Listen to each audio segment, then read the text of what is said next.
امام احمد بن حنبل رحمۃ اللہ علیہ بہت بڑے اماموں میں سے ہیں.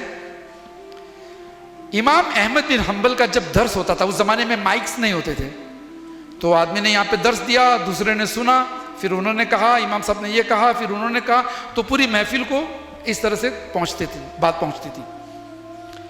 تو امام صاحب کی محفل میں اگر مثال کے طور پہ 5,000 10,000 آدمی ہوتے تھے، تو ان کے راوی کہتے ہیں، ان کی سیرت لکھنے والے، بایوگرافی لکھنے والے کہتے ہیں کہ امام صاحب کی محفل میں 5% لوگ نوٹ کرتے تھے کیا حدیث کہی گی، باقی کے 95% لوگ یہ دیکھنے آتے تھے کہ امام صاحب کا بات چیت کرنے کا انداز کیسے تھا.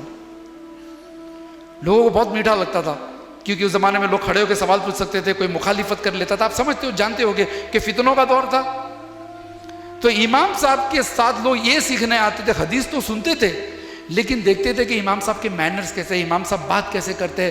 آج لوگ لاکھوں روپیہ خرچ کرتے ہیں یہ سب سیکھنے کے لیے. اس زمانے میں ہمارے اسلاف کو دیکھ کر ہی لوگ سیکھتے تھے. سی دا ڈفرنس. تو بات چیت کا انداز بہت ضروری ہے مسلمانوں کے اندر کیریکٹر کا بننا. دین حق کے پیغام کو گھر گھر پہنچانے آ رہا ہے مرسی ٹی وی.